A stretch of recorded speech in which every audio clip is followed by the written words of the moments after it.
नमस्कार दोस्तों, मैं हूं सुरजीत श्यामल। आप देख रहे हैं वर्कर वॉइस डॉट इन। दोस्तों, अगर आपकी कंपनी के द्वारा या मालिक के द्वारा आपको नौकरी से निकाल दिया जाता है, कहा जाता है कि कल से नौकरी पे मत आना, ऐसे में मैं आपको 3 स्टेप बताऊंगा जिससे आपको आपकी नौकरी वापस मिल सकती है, या फिर आपके कंपनी या मालिक ने आपका हिसाब नहीं दिया हो, कहने का मतलब आपका जो बकाया है उसका भुगतान नहीं किया हो, वो आप पा सकते हैं। इस वीडियो में काफ़ी सिंपल तरीका से मैं बताऊंगा ताकि एक कम पढ़ा लिखा कर्मचारी मजदूर भी अपना पैसा पा सकता है, अपनी नौकरी पा सकता है। आइए हम इसको स्टेप बाय स्टेप करके जानते हैं।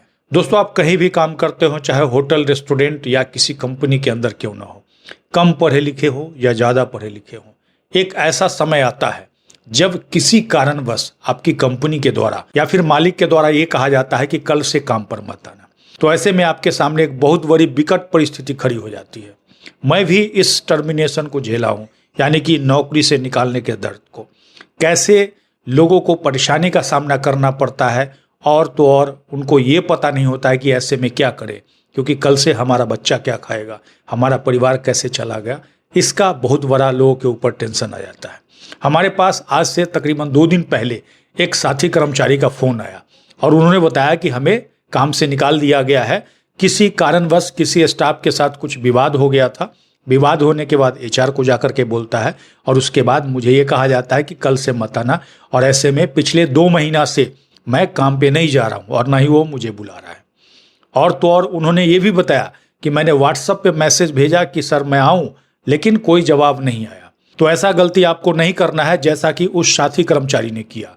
ऐसा मैं आपको 3 स्टेप बताऊंगा जिससे आप अपनी नौकरी पा सकते हैं, या फिर अगर आप नौकरी नहीं पाना चाहते और आपका कुछ बकाया है उस कंपनी के साथ, उस मालिक के साथ, तो उसको पा सकते हैं। सबसे पहले, कहीं भी आप काम करते हैं तो आपके पास प्रूफ होना चाहिए कि वहाँ आप नौकरी कर रहे हैं, चाहे आई कार्ड हो, आपका अपॉइंटमेंट लेटर हो या ज्वाइनिंग लेटर हो। इसके अलावा आपको अगर कोई नोटिस दिया जाता है कंपनी की तरफ से, वो सारा कुछ संभाल करके अपने पास फाइल बना करके जरूर रखें, क्योंकि जब आप काम करते रहते हैं कोई इशू नहीं होता है, लेकिन जब काम से आपको निकाला जाता है या फिर काम पे नहीं आने के लिए कहा जाता है तो ये सारा प्रूफ आपके काम आता है।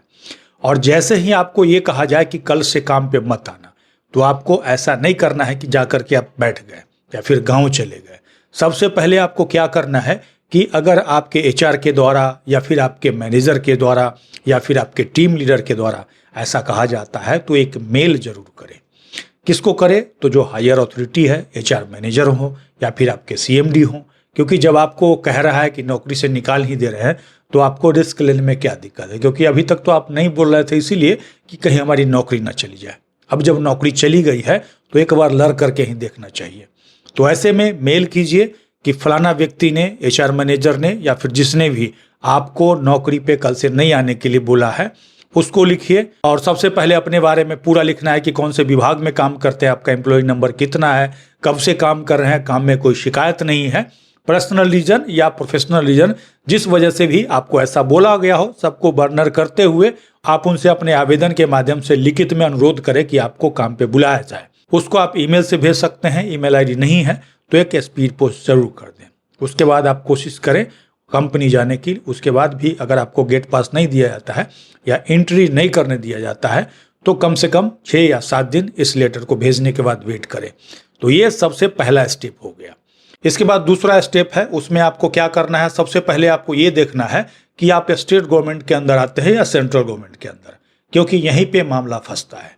अगर आप किसी होटल, रेस्टोरेंट या दुकान या फिर स्टेट गवर्नमेंट का कोई विभाग हो गया सरकारी, उसमें कॉन्ट्रैक्ट वर्कर आदि के रूप में काम करते हैं, तो आप स्टेट गवर्नमेंट के अंदर आते हैं और उसके लिए लेबर कमिश्नर का ऑफिस अलग होता है।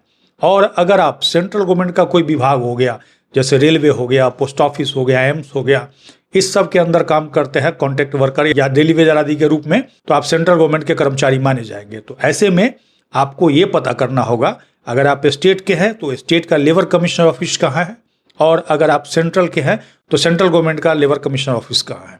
वो पता करने के बाद आपको एक और आवेदन तैयार करना होगा। अगर आपकी कंपनी के द्वारा या फिर आपके मालिक के द्वारा आपको 7 या 8 दिन में नहीं बुलाया जाता है, आपका हिसाब नहीं किया जाता है, तो ये सब पता करके और एक और आप आवेदन बनाएंगे लेबर कमिश्नर ऑफिस के लिए, और वहाँ पे आप लिखेंगे कि आप यहाँ पे काम करते थे और इतने दिन से काम कर रहे थे, काम में कोई शिकायत नहीं था, इस पोस्ट पे काम कर रहे थे, आपको इतनी सैलरी दी जा रही थी, लेकिन अचानक से इतना तारीख को आपको ये कहा जाता है कि कल से नौकरी पे मत आना।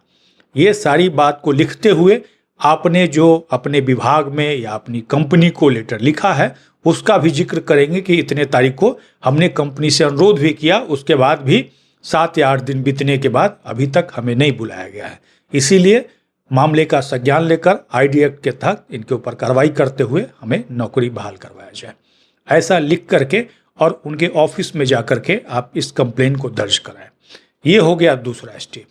और जो तीसरा स्टेप क्या होगा, तो जैसे ही आप वहाँ पे अपना शिकायत दर्ज कराते हैं 10 से 15 दिन के अंदर आपने जो वहाँ पर पता दिया है उस पे आपको एक लेटर आएगा और सेम लेटर आपके कंपनी वाले के पास भी जाएगा। दोनों को डेट तय करके लेबर कमीशनर ऑफिस में बुलाया जाएगा। वहां पे लेबर कमीशनर ऑफिस में आपके मामले को देखते हुए समझौता कराने की कोशिश की जाएगी। कहने का मतलब आपकी कंपनी के ऊपर दबाव डाला जाएगा कि इनको नौकरी पे ले लीजिए। हो सकता है उसके बाद अगर कंपनी को लगेगा कि हमारी गलती है या फिर हमें नुकसान हो सकता है, तो ऐसे में कई बार आपको नौकरी पे वापस ले लिया जाता है। कई बार क्या होता है, कंपनी वाले रखना भी चाहते हैं लेकिन कर्मचारी ये सोचता है कि हम दोबारा से जाएंगे तो हमें परेशान करेंगे, तो ऐसे में वो ये चाहते हैं कि हमारा पीछे का जो ड्यूज है वो हमको दे दिया जाए, हमें नौकरी पे नहीं जाना है। इसके बाद सबसे बड़ा आपके पास सवाल ये आता है कि हमारा ड्यूज कितना बनेगा। तो इसके लिए पीछे हमने एक वीडियो के माध्यम से बताया है। अगर आपने हमारे उस वीडियो को नहीं देखा है तो यहाँ पे आई बटन पे क्लिक करके देख सकते हैं। साथ ही मैं नीचे वीडियो के डिस्क्रिप्शन में भी लिंक दे दूंगा कि नौकरी छोड़ते समय आपको कितना पैसा मिलना चाहिए, कितना नोटिस पीरियड का होता है, कितना ग्रेच्युटी का होता है। इसके अलावा भी और भी आपका लीव वगैरह का जो है वो सारा कुछ हमने पीछे बता रखा है। तो ये हो गया 3 स्टेप। तीसरे स्टेप को पूरा करेंगे आपको या तो नौकरी मिलेगी या फिर आपका बकाया वेतन मिल जाएगा। तो इस तरह से आपने देखा कि मात्र 3 स्टेप को फॉलो करना है। आपको इसके लिए किसी वकील के पास नहीं जाना है।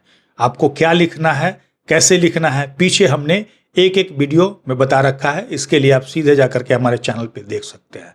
अगर आपका कोई सवाल है तो कमेंट्स में लिख करके जरूर पूछिएगा।